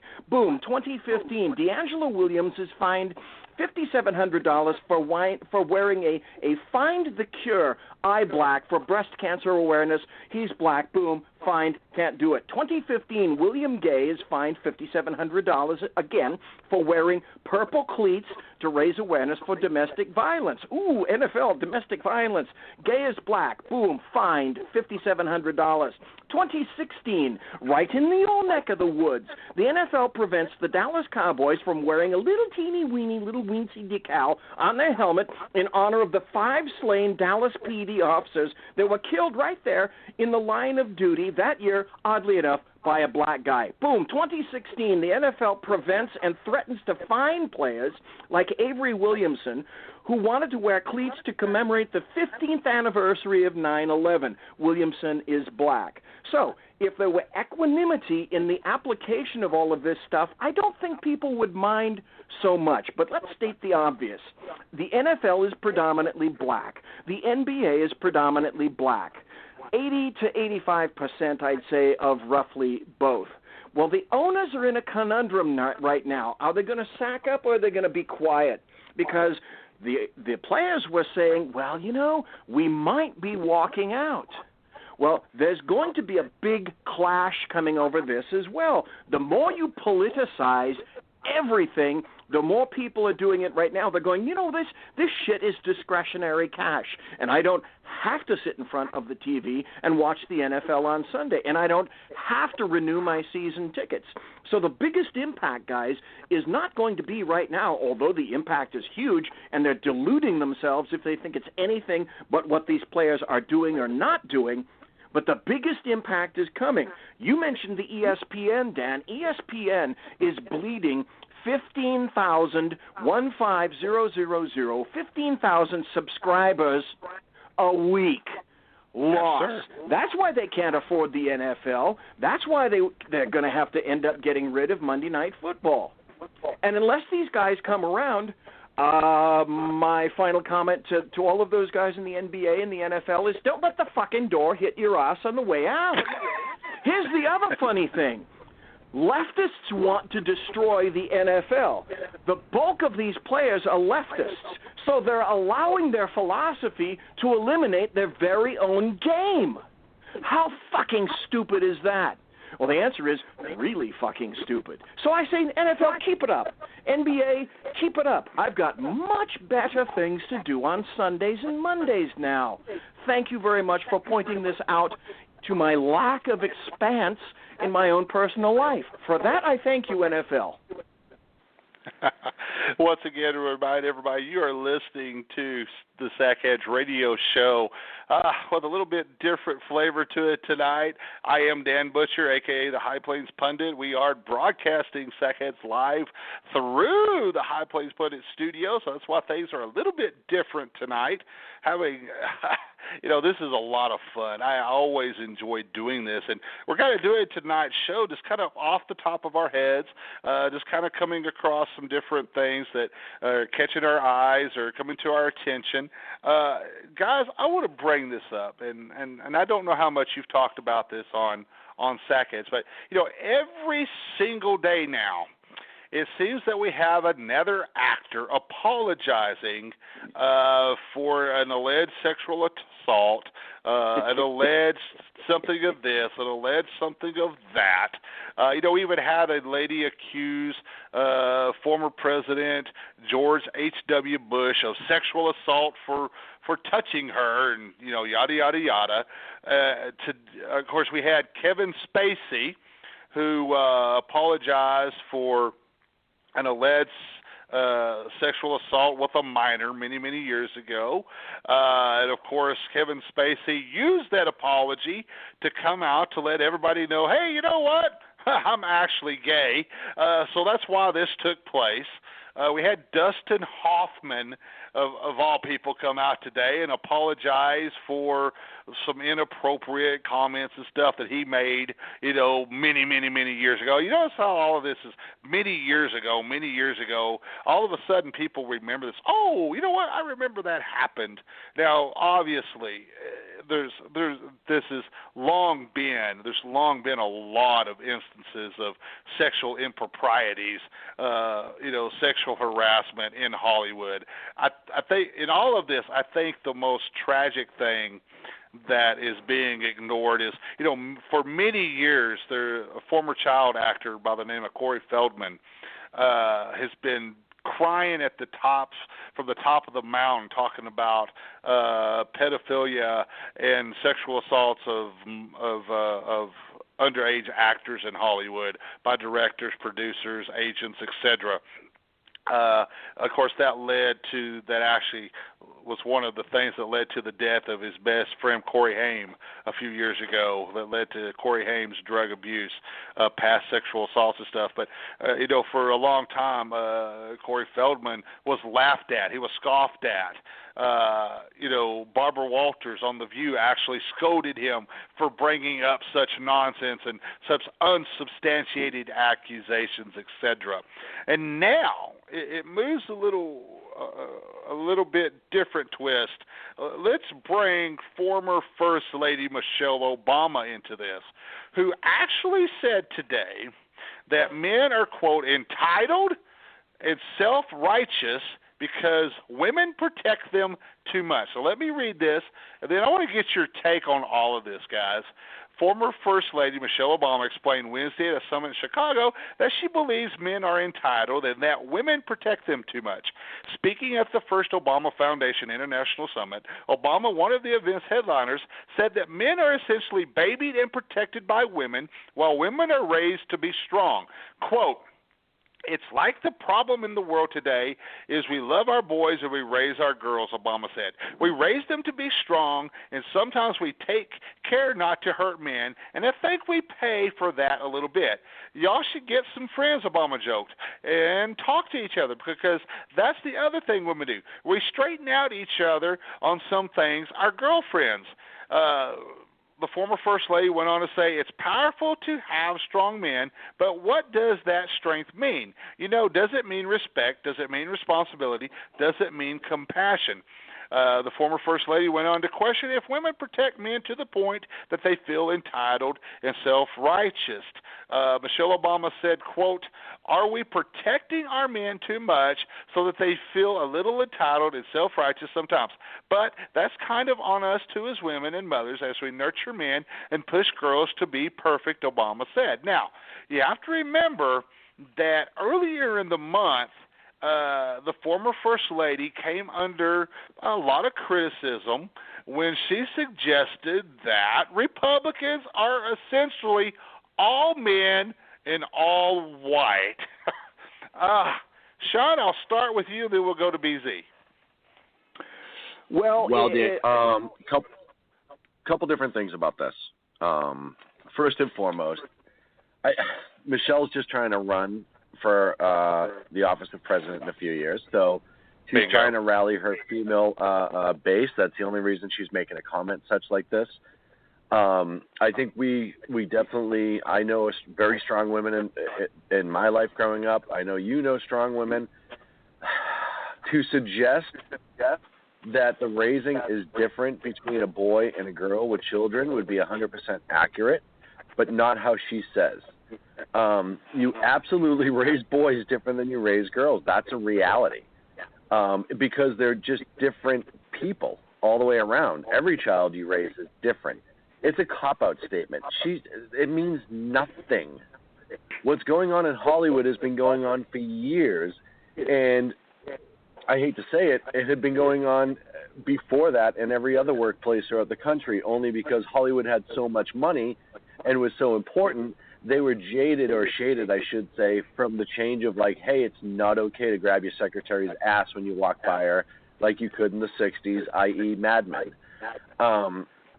And then when somebody was daring to speak out, like Corey Feldman, he was ostracized, criticized, and turned into a monster, to the point that it probably affected him grossly and psychologically. But the reality of the situation is, look, we all know this. People in power see the Democrats when they're shaded from power, when they're shaded from any sort of blowback or punishment, see Obama administration, they do whatever the hell they want. We see that. Look at the tarmac meeting with Clinton and the former Attorney General. Look at Holder refusing to prosecute himself after being held in contempt. Look at the Obama administration telling the FBI not to look further into the uranium deal, even though that there was bribery going on. The Democrats in Hollywood are not all that different. They like their circles, they like their protection, they like to be closed, and they will use the masses when it is appropriate to their needs. Michelle Obama wants to run for office, so it is incumbent upon her to chime in on this, get her 30-second sound clip, and make herself relevant. However, she doesn't know shit about raising boys because she has 2 girls. So how could she even comment about raising a male child and the difference between a male and a female child when she doesn't have any boys to raise and compare it to? That would be like me trying to tell you the difference between raising an ostrich and an emu. I've raised neither. How would I have a comment on that? Also, I heard a great theory today that the LGBT community was the one that outed Kevin Spacey on purpose because they were mad at him for not coming out as gay a long time ago, and it's always been a point of contention within the Hollywood elite community of the LGBT that he kept his sexuality private. And then when he did make a statement, he used the word chose, and that drove them absolutely insane as well. So I think that's pretty amazing. And look, did Kevin Spacey do it? Did Dustin Hoffman do it? I don't know. I wasn't there, right? I don't know what led to these incidents. I don't know if they're true or they're not true.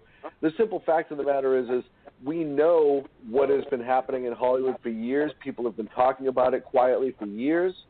You had Seth MacFarlane pretty much out Harvey Weinstein at the Oscars 3-4 years ago or 5 years ago, and everybody laughed it off and it got ignored.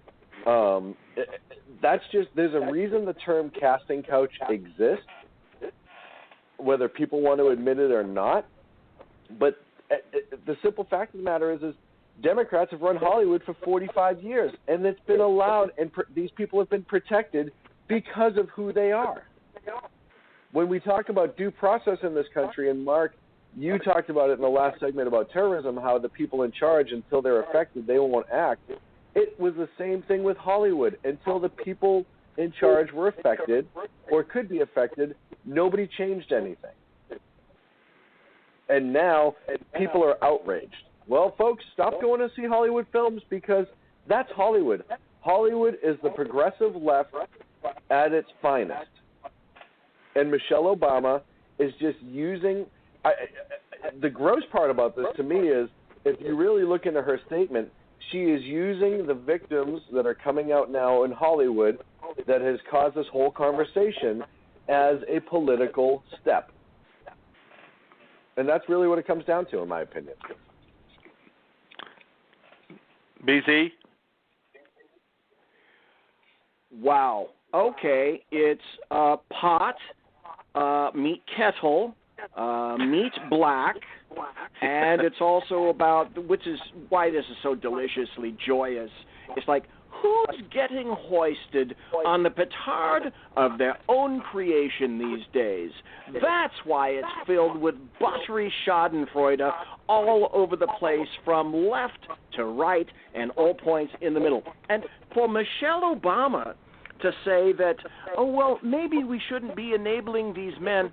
Let's see, Michelle, upon whose coattails have you ridden your entire life? Oh, that's right, Barack Hussein Obama. So it's easy to say that, but do you find yourself, Michelle, pointing that terribly judgmental finger in the direction of Hillary Clinton, who had a child for political purposes only because she's not much, and she was not then much interested in having kids because that's what you didn't do in the 60s. So like I said, how'd you like to be Chelsea these days, knowing that you're the product of politics? Because to get somewhere back then, you had to be a family and you had to be married, and Hillary Clinton's lesbian proclivities be damned. And then it didn't matter whoever was sucking whose cock that day before in Hollywood, as long as you got a job. If you were an actress and you got a job, you did what you had to do.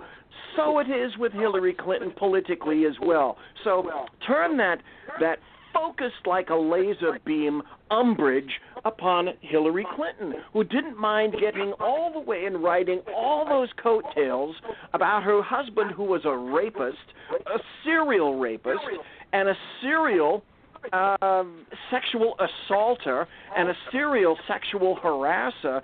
She had no problem with that. And the funny thing is, all the women's groups had no problem with that because it's all for a better, greater good, wasn't it? Well, it was true in Hollywood, too. It was all for a better, greater good.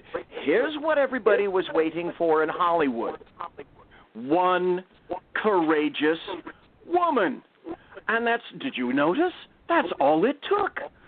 One courageous woman who not a man, who dared to tell the truth.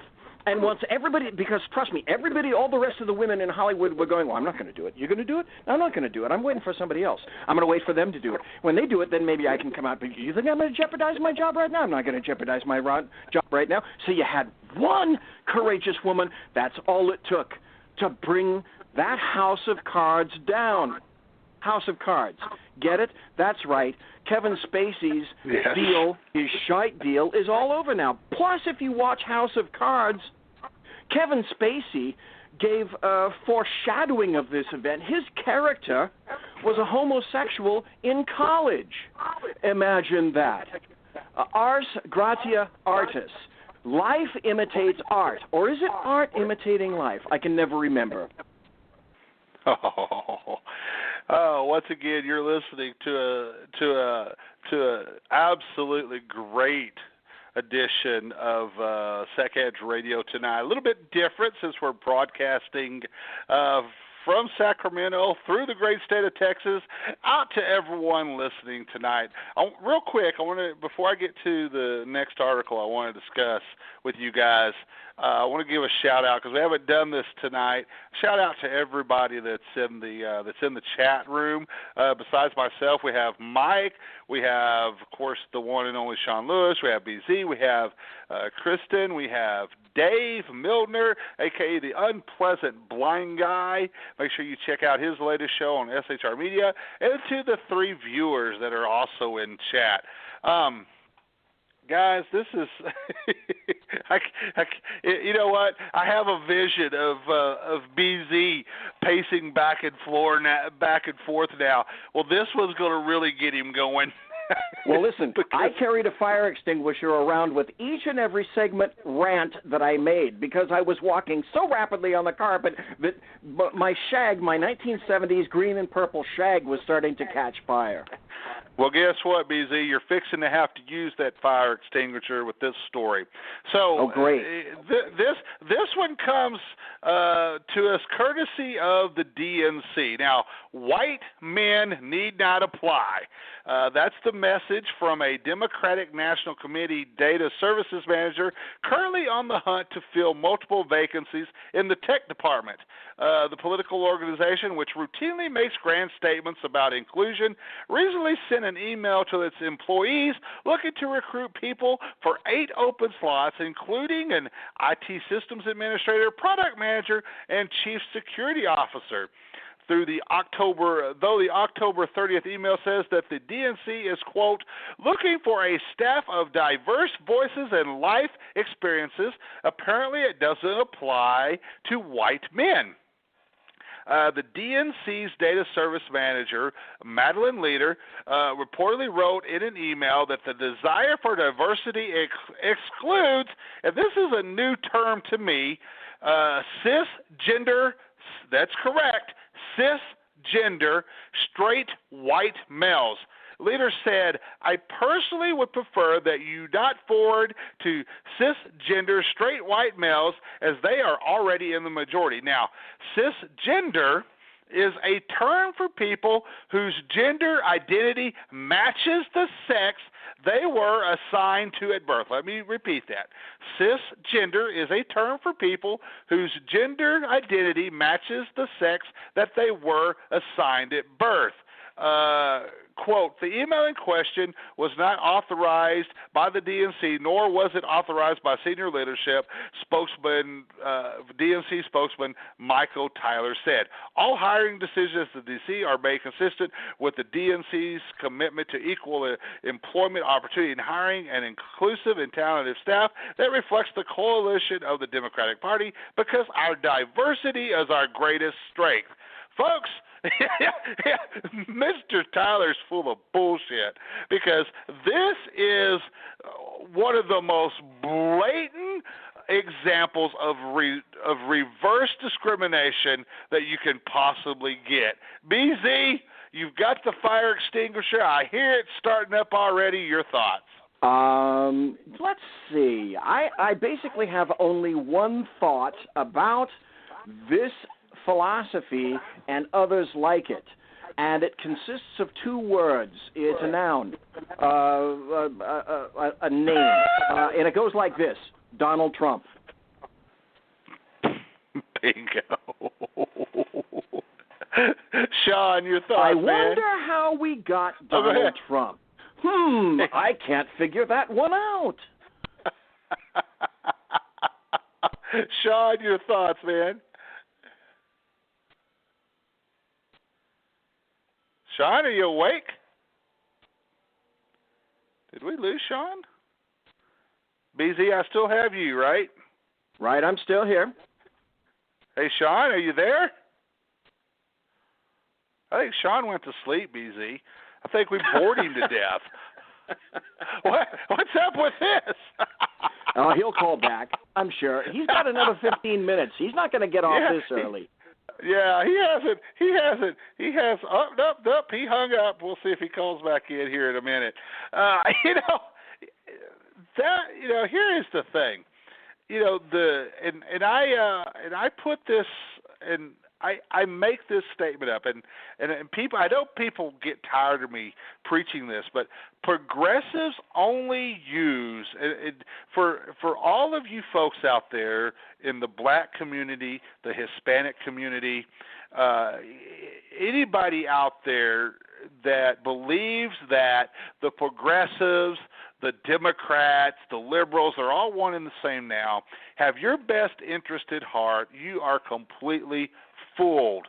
The progressives / Democrats / liberals, they use you folks for one reason and one purpose only, and that is to advance their political agenda. They use you as a pawn. They use you as a puppet to try to stay in power. They use you as a tool, as a mechanism to make money, okay, so that they can stay in power. They are using you. They do not have your best interest at heart. They don't give a damn about you. They don't care about your problems. They don't care. That is why race baiters such as Al Sharpton moves from city to city to the next race baiting opportunity that he can exploit so that he can make money. Race baiting is a multi-million-dollar industry. These folks don't give a damn about you. They don't care. And then they try to portray folks such as myself, BZ, Sean, anybody, President Trump, anybody that is right of center as racist. You know what? We care about the poor. We want to give you a hand up, not a handout. You're a racist. You're a bigot. You don't care about the poor. That's why you need to vote Democrat. Oh, really? Oh, you know what? Here. Let's help you out. Let's help you find a job. Let's give you some better job training. Let's help you learn to take care of yourself. Let's teach you how to buy a house. Let's teach you how to do this. Let's teach you how to better your life. Let's teach you about the United States Constitution that actually says that you have the right to pursue life, liberty, and happiness in this country. You can be who you want to be. Oh, but actually, that's racist. It's racist if the government is not there to help you. The government must help you. You have to remember, Barack Obama actually said, you did not build that. You cannot do that without government. You have to have government. You have to have us. So, you know what? Vote Democrat. We're the ones that are going to take care of you. We're the ones that really love you, care about your problems. Bullshit. And this is another great example of that, BZ. I hate to say it. I wish I didn't have to put it in quite this frame. But the leftists find that black Americans are a wonderful, wonderful tool because it keeps them in money and power. 2016 was the deadliest year in Chicago in 20 years. The CPD released all that information. In 2016, there were 762 murders, 3,500 shooting incidents, and 4,300 shooting victims. And that's all predominantly in the black community. Now, we want to talk about Darren Wilson because he's an evil bad guy, but it doesn't profit to talk about the massive element, and the elephant, I should say, that's in the room. Just as you point out, people will begin to respect the black. Are you gonna get bad stuff when I say this? And I hate to say it, but I'm going to use these two words again. People will begin to respect the black community when it respects itself. You know, Sean, there are folks out there right now that are fixing to start sending the complaints to Google, to Facebook, to YouTube, to Blog Talk Radio, to Spreaker, say, I was listening to this radio show, and it was full of nothing but a bunch of white supremacists and white nationalists that were talking about this. They were making racist comments. No, we weren't. We were actually talking about what is the real problem and how a particular group is abusing these folks and using them for political gain. It's not the Republicans doing that. It's the Democrats, Sean. Sean, are you back? There you are. Go, Sean. Well, when he gets his voice back, I'm going to say this in the meantime. In Chicago, the statistics have already proven through DOJ that 75% of those murdered in Chicago are black. Right. 71% of the murderers are black. That's a huge, massive, concerning a statistic that just cannot afford to continue. And it's all peddled and soft-pedaled and coddled and massaged by Rahm Emanuel and all the little poverty pimps and the race pimps and the race betas and so many people on the left and the American media maggots who see every aspect of life only through two lenses, completely, only two lenses, race and gender. That's all they care about because that's all they have. That's all they want to have. That's all they're going to have in the future. If they can't striate the nation appropriately, they don't win. With striation and division, they win. With unity and cohesiveness, we could make this country what it used to be, absent the silly stuff. There used to be a lot of silly and stupid and fattening stuff that occurred in the 50s and the 60s. Everything wasn't absolutely rosy. But there's nothing that's saying that we can't bring America back to the really great and powerful nation that it once was, and then make things even better still, not for a few, but for everyone. I told this on Melanie Collette's show. I told this to Dave Milner. I told this to so many people, and I fervently believe it today.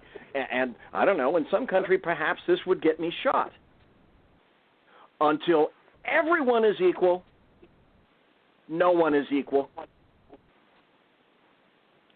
BZ, I was on with our friend Ken McClinton this past Friday, and one of the things I brought up during the show was the fact that, Ken is he is right in the heart of as a black man, as a black conservative.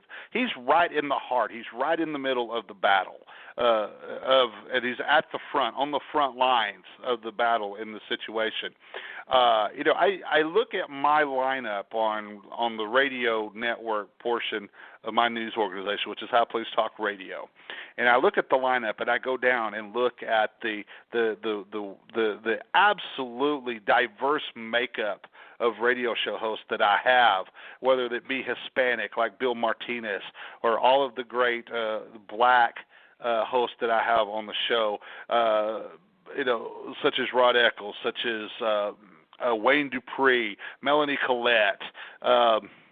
The list goes on and on and on. On SHR Media, the exact same. It has one of the most diverse lineups anywhere that I have ever seen on radio networks. And that's not something that we tried to do. That's actually something that just seemed normal for us to do.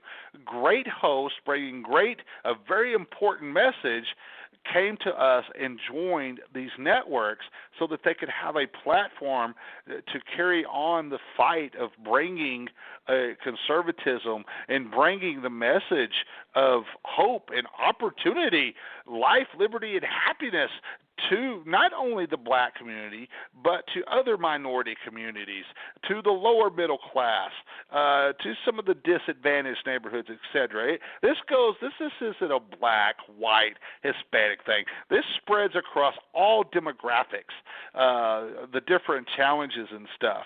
And so you have all these great hosts such as us that are bringing this message to them, but yet, BZ, and I think we have Sean back with us. I'm going to unmute him here. So hopefully we have him back real quick. But unfortunately, Hi. As much Am I back?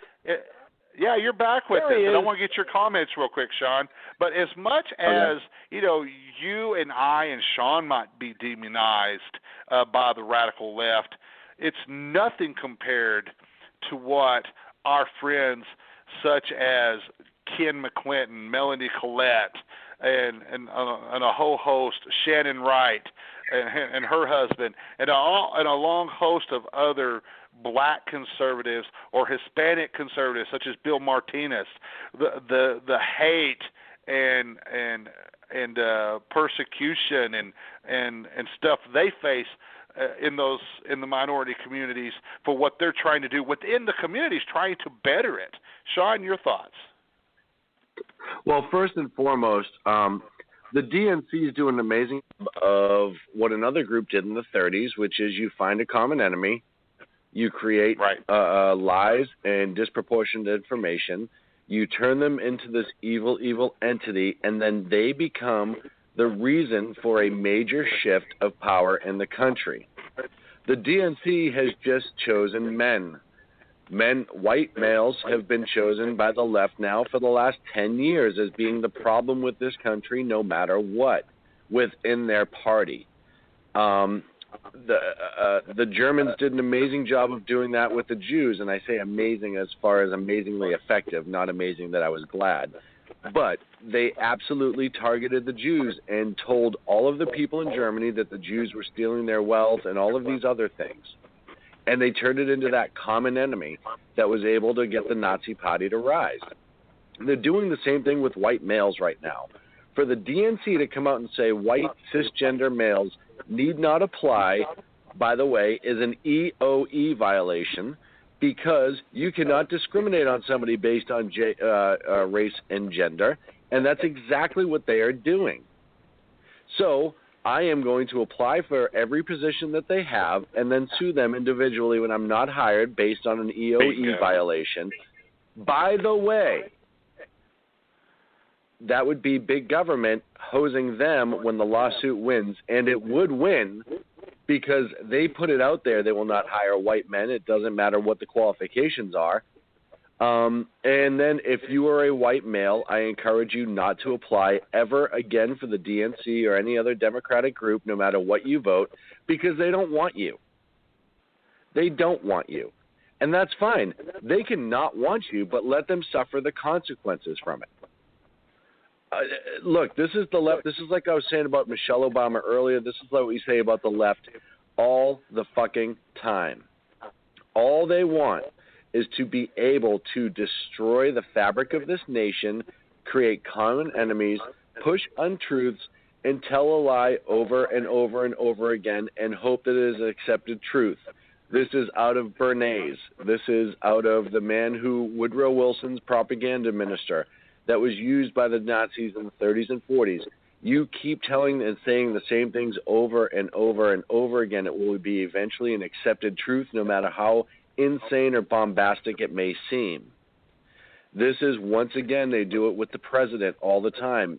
The left goose-stepping news media does it every chance they get. I don't know if you listened to the press conference out of New York this morning, but one of the questions that somebody asked is it a problem that the president hasn't personally called you yet to offer his condolences? We just had a major terrorist attack less than 24 hours ago.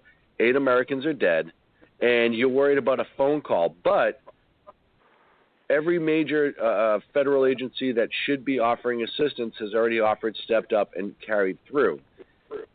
I am sure that the most important thing in all of this wasn't where this guy came from, whatever. It is to attack the president. This is just what the left does. The media does it for them, and they're complicit.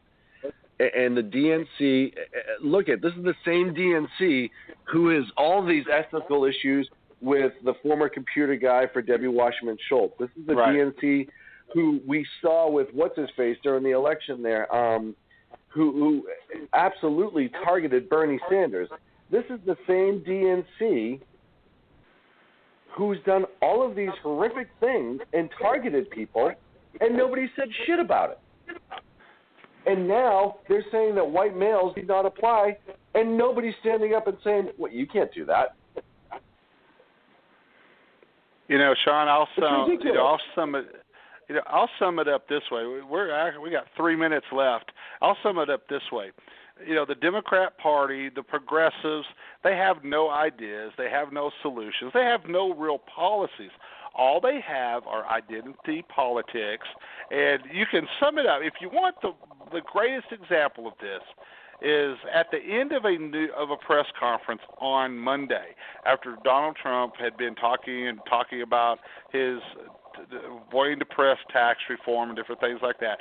As he's leaving the room, a female reporter yells out, I can't remember her name off the top of my head, yells out and says, does President Trump support slavery?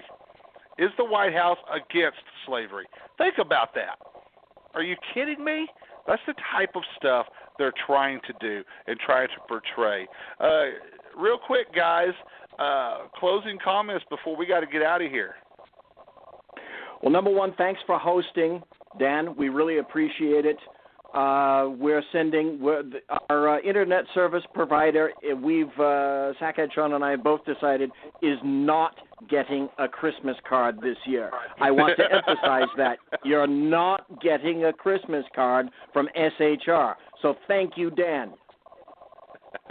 Sean, my friend, it's always a pleasure, man. Uh-oh. Yeah, I think that static is Sean. Let me mute this real quick.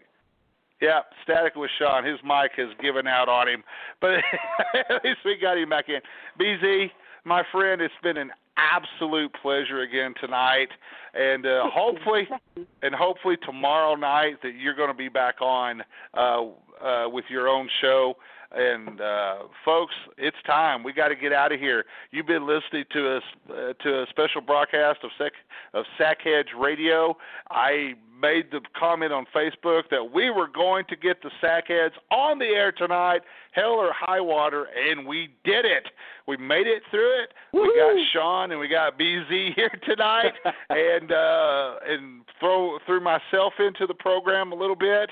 Man, it's been a pleasure, BZ. Sean, thanks a lot. I'm sorry that your mic and phone are giving out on you right at the end.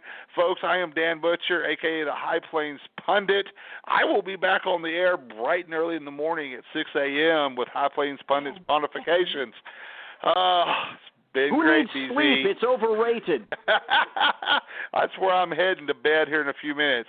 Folks, you've been listening to the Sackheads Radio Show via SHR Media and via High Plains Pundit. We did it, BZ. Yeah. Folks, I'm Dan Butcher, and hopefully BZ will be back with you guys tomorrow night. I will definitely be back with you in the morning. Thanks for listening tonight, everyone, and God bless. The best late-night conservative talk show in America, Sackheads Radio. And listen, there are no people better on the air to give you the best in conservative talk than Sackhead Sean and Sackhead Clint. And we're working on the immigration papers for a certain other guy who happens to work here, too.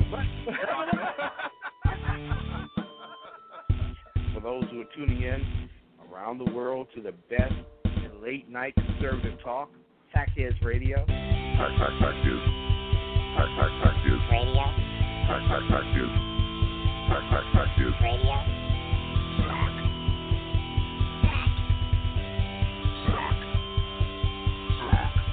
The best late-night conservative talk show in America. In America. In America. Into the silo. And in this web was a large, I'm pretty sure it was the biggest spider I've ever seen. Conservative media done right. You're listening to the SHR Media Network.